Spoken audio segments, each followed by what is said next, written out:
ভোটের আগে রাজ্যে এসআইআর, আজ থেকে পশ্চিমবঙ্গে এসআইআর চালু। গতকাল থেকে বর্তমান ভোটার তালিকা ফ্রিজ। 4 নভেম্বর থেকে বাড়ি বাড়ি বিএলওরা, 3 বার ভোটারের বাড়ি যাবেন বিএলওরা।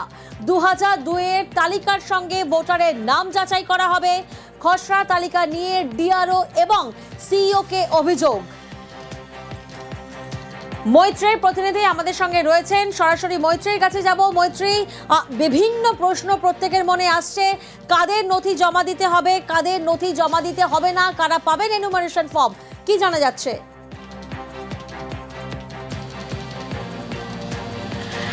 দেখো, প্রাথমিকভাবে যাদের নথি জমা দিতে হবে না, একেবারেই যাদের নথি জমা দিতে হবে না বলে জানিয়েছে জাতীয় নির্বাচন কমিশন, তারা কারা? যাদের 2002 সালের এসআইআর এর তালিকায় যাদের নাম ছিল এবং যাদের যে নতুন যে রিভাইজ যে এবারের ভোটার তালিকা, সেই তালিকাতেও যাদের নাম এসেছে, এই দুটি তালিকাকে ম্যাচিং করা হয়েছে। ফলে এই দুটি তালিকায় যাদের নাম ম্যাচিং হয়ে গিয়েছে তাদের কোনোভাবেই কোনো নথি দিতে হবে না। এর পাশাপাশি আরও একটি গ্রুপ রয়েছে যাদের বাবা মা বা কোনো অভিভাবক, অর্থাৎ কাকা বা তাদের পরিবারের কোনো সদস্যের নাম 2002 এর তালিকায় ছিল কিন্তু তাদের নাম ছিল না। তাদের ক্ষেত্রেও এনুমারেশন ফর্ম তাদের জমা দিতে হবে, কিন্তু তাদের ক্ষেত্রেও কোনো নথি জমা দিতে হবে না। এবার নথি কাদের জমা দিতে হবে? নথি জমা দিতে হবে 2002 সালের ভোটার তালিকায় যাদের নাম ছিল না এবং যাদের নতুন করে সেই যাদের কোনো এবং তাদের কোনো পরিজনেরও কোনো নাম ছিল না, শুধুমাত্র তাদেরকে নথি জমা দিতে হবে। এবার প্রশ্ন হচ্ছে যে এই নথি কোথায় জমা দিতে হবে? যখন এনুমারেশন ফর্ম আসবে, সেই এনুমারেশন ফর্মের সঙ্গে কিন্তু তাদের নাম থাকবে, তাদের কোন বিধানসভা কেন্দ্র সেটা থাকবে এবং তার সঙ্গে সঙ্গে তাদের যে পুরনো, যদি তাদের ভোটার কার্ডের যে ভোটার লিস্টে যে ছবি, সেই ছবিও দেওয়া থাকবে। জাতীয় নির্বাচন কমিশনের তরফ থেকে অনুরোধ করা হয়েছে যে তাদেরকে একটি নতুন ছবি দেওয়ার জন্য, একটি কালার্ড ফটো দেওয়ার জন্য, এবং সেখানেই এই এনুমারেশন ফর্মের সাথে কিন্তু ছবি, তাদের যে ডকুমেন্টস রয়েছে সেই ডকুমেন্টস তাদেরকে দিতে হবে এবং একই সঙ্গে তারপরে ভেরিফিকেশন হবে। এবার ধরো যারা নতুন ভোটার রয়েছেন, যাদের নাম কোনো তালিকাতে নেই, যাদের 2025 সালের ভোটার তালিকাতে তো 2002 সাল তাদের নাম তো নেই, 2025 সালের ভোটার তালিকাতেও তাদের নাম নেই, তাদের ক্ষেত্রে যখন এই ভিজিট হবে, যখন বিএলওরা বাড়ি বাড়ি আসবেন, জাতীয় নির্বাচন কমিশন জানিয়েছে তখন একেবারে সঙ্গে সঙ্গেই ফর্ম 6, অর্থাৎ নতুন ভোটার তালিকায় নাম তোলার জন্য যে ফর্ম ফিল আপ করাতে হয়, সেই ফর্ম 6 ফিল আপ করানো হবে এবং সেই ফর্মের জমা দিয়ে তাদের নাম একই সঙ্গে তোলা হবে। ফলে বিহারের সঙ্গে বাংলা এবং তার সঙ্গে যে আরো 11টি স্টেট রয়েছে তাদের ক্ষেত্রে এই পার্থক্যগুলি থাকবে। প্রিয়াঙ্কা, সঙ্গে থাকো মৈত্রী। जब बीएलओ फॉर्म्स डिस्ट्रीब्यूट करना शुरू करेंगे एग्जिस्टिंग इलेक्टर्स को, उसके बाद इन्यूमरेशन फॉर्म में जिसका भी नाम है वो उसको लिंक करने का प्रयास करेंगे कि क्या उन्हीं का नाम 2003 की सूची में था, अगर था तो उनको कोई भी कागज और नहीं देने होंगे। इसी तरीके से अगर उनका नाम स्वयं नहीं था और उनके पिताजी या माताजी का नाम था तो भी उनको कोई और कागज नहीं देने होंगे। तो ये लिंकिंग और मैचिंग पूरे देश की 2002 से 4 में हुए एसआईआर की मतदाता सूची, जो लिंक दिया गया है voters.eci.gov.in पर, कोई भी देख सकता है। মৈত্রীর কাছে আবারও যাব আমরা, এবং সব থেকে বড় প্রশ্ন এই জায়গায় যে ভোটার হওয়ার মাপকাঠি কি? যাদের নাম তালিকায় নেই তাদেরকে কি কি নথি দিতে হবে, অর্থাৎ কি কি নথি গ্রাহ্য? মৈত্রী,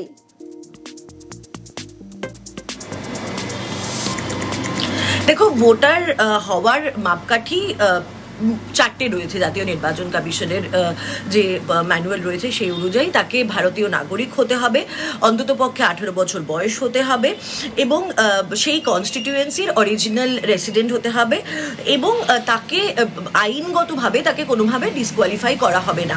এবার এই জিনিসগুলো কনফার্ম করার জন্য মোট 12টি নথির তালিকা দিয়েছে জাতীয় নির্বাচন কমিশন। সর্বোচ্চ আদালতের নির্দেশ মেনে আধারকে নথি হিসাবে রাখা হয়েছে বটে, কিন্তু এটা খুব স্পষ্ট করে দেওয়া হয়েছে যে আধার শুধুমাত্র পরিচয়পত্র।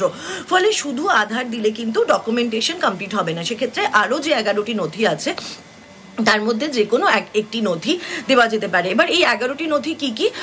কোনো সরকারের দেওয়া পরিচয়পত্র, সরকারি কর্মচারীদের, সেই রাজ্য সরকারি হোক, কেন্দ্র সরকারি হোক, বা পিএসইউ এর কোনো কর্মচারীদের পরিচয়পত্র, তাদের সঙ্গে সঙ্গে সেই পরিচয়পত্র তো বটেই, তার সঙ্গে সঙ্গে তাদের যে পেনশন পে অর্ডার যেটা থাকে বা পিপিও বই যেটা থাকে, সেই পরিচয়পত্র দেওয়া যেতে পারে। 1987 সালের 1 জানুয়ারির আগে দেওয়া এলআইসি বা পোস্ট অফিস বা ব্যাংকের কোনো পরিচয়পত্র বা কোনো সার্টিফিকেট, সরকারের থেকে অ্যালটেড কোনো প্রপার্টি বা জমি, তার দলিল এবং তার অ্যালটমেন্টের কাগজ, ফরেস্ট রাইটসের কোনো কাগজ, পাসপোর্ট, বার্থ সার্টিফিকেট, এমনকি school education certificate, SC ST certificate, SC ST ওবিসির জন্য যে সার্টিফিকেট দেওয়া, এই ধরনের সমস্ত ডকুমেন্ট কিন্তু মোট 11টি ডকুমেন্ট রয়েছে। তার মধ্যে যে কোনো একটি ডকুমেন্ট দিলেই কিন্তু হবে। অর্থাৎ এই 11টি ডকুমেন্টের মধ্যে একটি ডকুমেন্ট এবং তার সঙ্গে আধার কার্ডও কেউ চাইলে দিতে পারেন তার নথি হিসেবে। বেশ, প্রিয়াঙ্কা। जहां तक आधार की बात है, माननीय सुप्रीम कोर्ट ने कहा है कि आधार का उपयोग आधार एक्ट के अनुरूप होगा और आधार एक्ट के सेक्शन 9 में ये कहा गया है कि आधार डोमिसाइल का या सिटीजनशिप का प्रमाण नहीं होगा, कि आधार जन्म तिथि का प्रमाण नहीं है। आधार कार्ड आइडेंटिटी का प्रमाण है और ई साइनिंग के लिए भी उसका उपयोग हो जाता है। একদিকে যখন প্রত্যেকের মনে প্রশ্ন যে ভোটার হওয়ার মাপকাঠি কি কি নথি দিতে হবে, কি নথি গ্রাহ্য, তখন অন্যদিকে এসআইআর ঘোষণার পর আজ সর্বদল বৈঠক ডাকলেন সিইও। প্রস্তুতি রাজ্যের মুখ্য নির্বাচনী আধিকারিকের দফতরের সোমরাজ প্রতিনিধি আমাদের সঙ্গে রয়েছেন। সোমরাজ, কখন এই বৈঠক এবং এই বৈঠক নিয়ে ঠিক কি জানা যাচ্ছে? বিকেল 4টা থেকে বৈঠক করবেন রাজ্যের মুখ্য নির্বাচনী আধিকারিক মনোজ কুমার আগরওয়াল। মূলত স্পেশাল ইন্টেনসিভ রিভিশন নিয়ে জাতীয় নির্বাচন কমিশনের তরফে যে গাইডলাইন গুলি দেওয়া হয়েছে, সেই গাইডলাইন গুলি নিয়ে বিভিন্ন রাজনৈতিক দলগুলিকে জানানো এবং রাজ্যের মুখ্য নির্বাচনী আধিকারিকের দপ্তর কি প্রস্তুতি নিয়েছে এখনো পর্যন্ত এসআইআর নিয়ে, তা নিয়ে বিভিন্ন রাজনৈতিক দলগুলি থেকে মতামত নেওয়া এবং রাজনৈতিক দলগুলিকে বিস্তারিত তথ্য জানানো। পাশাপাশি বুথ লেভেল এজেন্ট বিভিন্ন রাজনৈতিক দল এখনো পর্যন্ত সম্পূর্ণ করতে পারেনি, অর্থাৎ বুথ ভিত্তিক বুথ লেভেল এজেন্ট প্রত্যেকটি রাজনৈতিক দল এখনো পর্যন্ত যোগ করতে পারেনি। এবং সেক্ষেত্রে স্পেশাল ইন্টেনসিভ রিভিশন নিয়ে বিভিন্ন রাজনৈতিক দলগুলি কোনো রকম অভিযোগ রয়েছে নাকি, বিশেষ করে তুমি জানো যে সাম্প্রতিক সময় বুথ লেভেল অফিসার নিয়ে একাধিক রাজনৈতিক দলের তরফে অভিযোগ তোলা হয়েছিল। সামগ্রিক বিষয় নিয়ে আজ পর্যালোচনা করা হবে। বিকেল 4টে থেকে রাজ্যের মুখ্য নির্বাচনী আধিকারিকের দপ্তরেই এই সর্বদলীয় বৈঠক করা হবে। বেশ,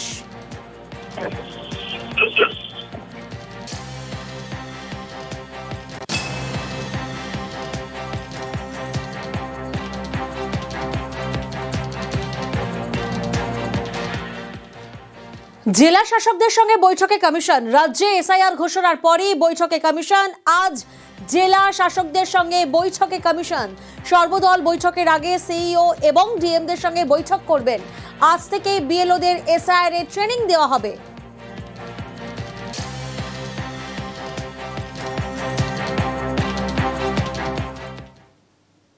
অন্যদিকে এসআইআর নিয়ে দোলাচলে মতুয়ারা। 2002 তালিকার সঙ্গে মিল অমিল। উত্তর 24 পরগনায় দোলাচলে মতুয়ারা, কারণ 2002 পর জেলায় 58% ভোটার বৃদ্ধি।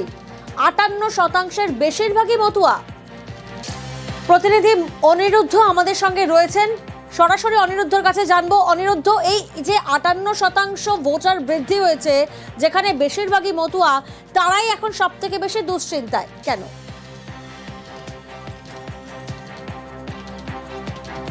দেখো প্রিয়াঙ্কা, তোমাকে জানিয়ে রাখি যে পশ্চিমবঙ্গে দ্বিতীয় স্থানে রয়েছে এই উত্তর 24 পরগনা। 2002 সালের ভোটার তালিকা অনুসারে ভোট বৃদ্ধির যে তালিকা, সেই তালিকায় দ্বিতীয় স্থান। প্রথম হচ্ছে পশ্চিম বর্ধমান, দ্বিতীয় স্থানে রয়েছে উত্তর 24 পরগনা। উত্তর 24 পরগনায় 58% ভোট বৃদ্ধি হয়েছে এবং যার বেশিরভাগই বলা যেতে পারে উদ্বাস্তু মতুয়ারা। কারণ এই উত্তর 24 পরগনার যে সমস্ত সীমান্তবর্তী এলাকা রয়েছে, বলা যেতে পারে বাগদা, গাইঘাটা, বনগাঁ, স্বরূপনগর, এমনকি উত্তর 24 পরগনার বৃহৎ অংশে এই মতুয়ারাই রয়েছে, যারা 2002 সালের ভোটার তালিকায় অনেকের নাম নেই। তাই নিয়ে বলা যেতে পারে দুশ্চিন্তায় রয়েছে মতুয়ারা, দোলাচলে রয়েছে মতুয়ারা। তাদের বক্তব্য যে 2000 ভোটার তালিকায় 2002 সালের যে ভোটার তালিকা সেই তালিকায় নাম না থাকলেও তার যে সমস্ত কাগজপত্র চাওয়া হয়েছে অনেক কাগজপত্র জোগাড় করতে পারলেও পুরোপুরি কাগজপত্র তারা জোগাড় করতে পারেনি। সাম্প্রতিককালে শান্তনু ঠাকুর দাবি করেছিলেন যে আপনারা নাগরিকত্বের জন্য আবেদন করুন, তাহলে এসআইআরে যদি আপনাদের নাম কেটে দেয় ভোটার লিস্টে নাম তুলে নেওয়ার দায়িত্ব তিনি নিয়েছিলেন। কিন্তু মতুয়ারা তাতেও আশ্বস্ত হচ্ছেন না, কারণ অনেকের কাছে নাগরিকত্বের আবেদনের জন্য যে কাগজপত্র প্রয়োজন সেই কাগজপত্র মতুয়াদের কাছে নেই। তারা কি করবেন? তারা রীতিমতন চিন্তায় রয়েছেন, আতঙ্কে রয়েছেন। তারা জানাচ্ছেন যে এই অবস্থায় সরকার আগামী দিনে কি করবে সেটাই তাদের এখন দেখার, কারণ তারা যে সময়ে এই দেশে এসেছিল তার অনেক পরেই তাদের ভোট হয়েছিল। আমরা এক মতুয়ার সঙ্গে কথা বলেছিলাম, তিনি জানিয়েছেন যে তিনি 1989 সালে ভারতবর্ষে এসেছেন বাংলাদেশ থেকে, কিন্তু তার ভোট হয়েছে 2011 সালে। এই মাঝখানে দীর্ঘ সময় এবং 2002 সালের যে ভোটার তালিকা এসআইআরে বলা হয়েছে সেই তালিকায় তার নাম নেই। অর্থাৎ তিনি কি করবেন, তার ভোট কেটে দিলে তিনি কি করবেন তা নিয়ে রীতিমতন চিন্তায় রয়েছেন। এরকম অনেক মতুয়াই রয়েছেন যাদের 2002 সালে মতুয়ারা। আমি তো আসি রাজীব গান্ধী যে বছর মারা গেল তার আগের বছর, যখনই ইলেকশন আসে তখনই ওরা জমা করে কাগজপত্র নেয়, বেশ কয়েকবারই করেছি। কবে ভোট হয়? কবে ভোট হয়? এই 2011 সালে। তাহলে আপনারও তো ভোট কাটা যাবে। এখন কাটা গেলে তো আমার কি করণীয় আছে? আমার তো গড়ারও ক্ষমতা নেই আর কাটার ক্ষমতা নেই, চিন্তার মধ্যে আছি। নাগরিকত্বের জন্য কি আবেদন করেছেন? আমরা বাংলাদেশ থেকে আসি, বাংলাদেশের ঠিক ঠিকানা দিয়ে কোর্ট এফিডেভিট সব নিয়ে আসি। আমি জমা করতে গেছি, বলছে সে দেশের কাগজ লাগবে। সে দেশের কাগজ তো আমার নেই, আমি কোথায় পাবো? চিন্তিত আছি। চেকিং যখন আসবে দেশে তখন আমি ওই দিয়ে দেবো, যদি গ্রহণ করে আমাকে করলো, না করলে আর আমার করণীয় কিছু নেই। আপনারা মতুয়ারা কি আতঙ্কিত? আতঙ্কিত সবাই। कल से एसआईआर शुरू होने वाला है। তীব্র গণ আন্দোলন হবে। যারা বলছিল এসআর করলে হাত কেটে দেবো, পা ভেঙে দেবো, তাকে নিয়ে আমরা দিল্লি পর্যন্ত আমরা লড়াই করতে যাব। 250 সিট নিয়ে মমতা বন্দ্যোপাধ্যায় চতুর্থবারের জন্য মুখ্যমন্ত্রী হবেন। এসআইআর করলে ভূত সব ভেঙে যাবে। 1 কোটি নাম এসআইআর এ বাদ যাবে। পায়ের তলা থেকে মাটি সরে গিয়েছে। বিজেপি নেতার বাড়ির সামনে বোমাবাজি, কোচবিহারের দিনহাটায় রীতিমতো উত্তেজনা। সেই ছবিটা এই মুহূর্তে আপনাদেরকে দেখাচ্ছি, সিসি ক্যামেরার ফুটেজ, যেখানে দেখুন বিজেপি নেতার বাড়ির সামনে রীতিমতো বোমাবাজি। কোচবিহারের দিনহাটায় এই ঘটনা নিয়ে রীতিমতো উত্তেজনা।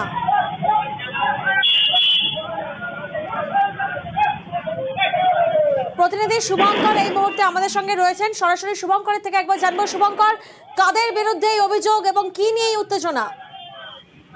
হ্যাঁ দেখো, তোমাকে জানিয়ে রাখি, গতকাল রাত 11টা নাগাদ দিনহাটা শহরের 2 নম্বর ওয়ার্ডে বিজেপি নেতা অজয় রায়ের বাড়ির সামনে বোমাবাজি হয় বলে অভিযোগ।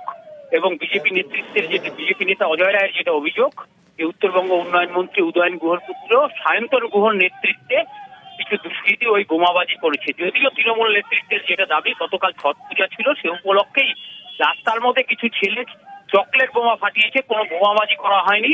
এগুলো ভিত্তিহীন অভিযোগ করে বাজার গরম করার চেষ্টা করছে বিজেপি নেতৃত্ব। প্রিয়াঙ্কা। বেশ, অর্থাৎ বোমাবাজির অভিযোগ তৃণমূলের বিরুদ্ধে, যদিও তৃণমূল এই অভিযোগ অস্বীকার করেছে। চকোলেট বোমা বলে দাবি তৃণমূলের।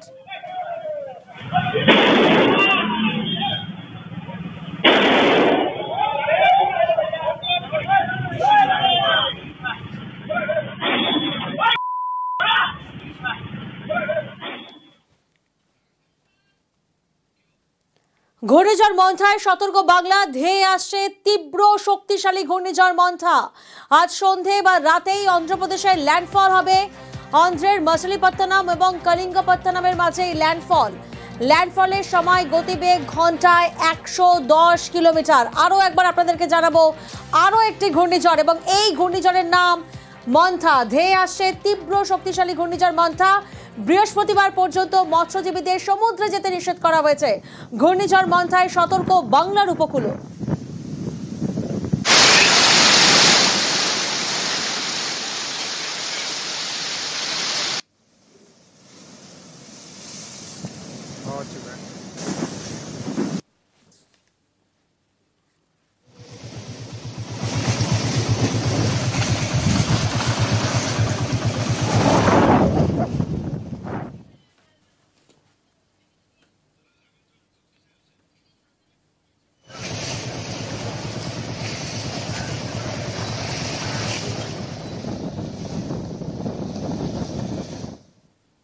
আরও একটা ঘূর্ণিঝড় মন্থা এবং এই মন্থার আতঙ্কে সুন্দরবনের ধান চাষিরা ধেয়ে আসছে শক্তিশালী ঘূর্ণিঝড় মন্থা।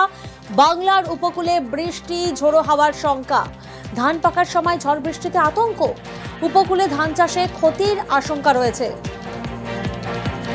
বিশ্বজিৎ প্রতিনিধি আমাদের সঙ্গে রয়েছেন। বিশ্বজিৎ, কিভাবে চাষিরা মোকাবিলা করবেন, তারা কি কি ব্যবস্থা নিচ্ছেন? হ্যাঁ দেখো, এই উত্তর কিন্তু এই মুহূর্তে পাওয়া সম্ভব নয়, কারণ যেমন এই যে ঝড়ের যে আশঙ্কা করা হচ্ছে সেটা যেমন সুন্দরবনবাসী যেমন আতঙ্কিত, সেরকম কিন্তু সুন্দরবন এলাকায় যারা ধান চাষ করে মূলত তাদের ধান কিন্তু পাকার সময় এসে গিয়েছে, শীষ এসে গিয়েছে।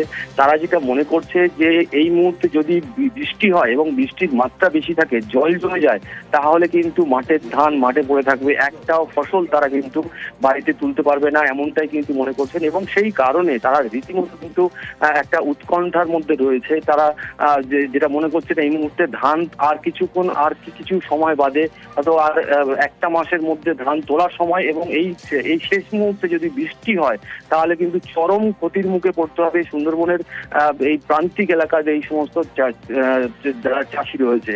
তার পাশাপাশি সুন্দরবনের মানুষরাও কিন্তু একেবারে এই যে বৃষ্টি বা এই যে ঝোড়ো হাওয়া যেটা হতে পারে, যেটা বলা হচ্ছে, তাতে করে কিন্তু সুন্দরবন যারা উপকূলবাসী কিন্তু একেবারে আতঙ্কিত হয়ে রয়েছে। অনেক সমস্যা, এই জল হয়ে গেলে, ঝড় হয়ে গেলে ধানের ফুল নষ্ট হয়ে যাবে, প্লাস ধান গাছ শুয়ে যাবে। আবার জল হলে আবার এই যদি যখন পাকবে, পাকা অবস্থায় যদি হয়ে যায় ধান সব ঝরে পড়ে যাবে। এই সমস্যা জলে ডুবে গেলে আবার মানুষজন অনেক ধরে একে কেটে বাঁধের উপরে তুলতে হবে, উঁচু জায়গায় নিয়ে যেতে হবে। অনেক চিন্তা। আবার একটা চাষ আসবে কখন, তখন আশা করে বসে থাকতে হবে। ঝড় আর জল হলে সমস্ত ক্ষতির আশা, ধান আর কি পড়ে গেলে সব নষ্ট হয়ে যাবে। ধান আর থাকবে, জল হলে ধান ডুবে যাবে। এখন ধানের মাথা ভারী হয়ে গেছে, জল হলেই মাটিতে শুয়ে পড়বে, সে বলে ধান নষ্ট হয়ে যাবে।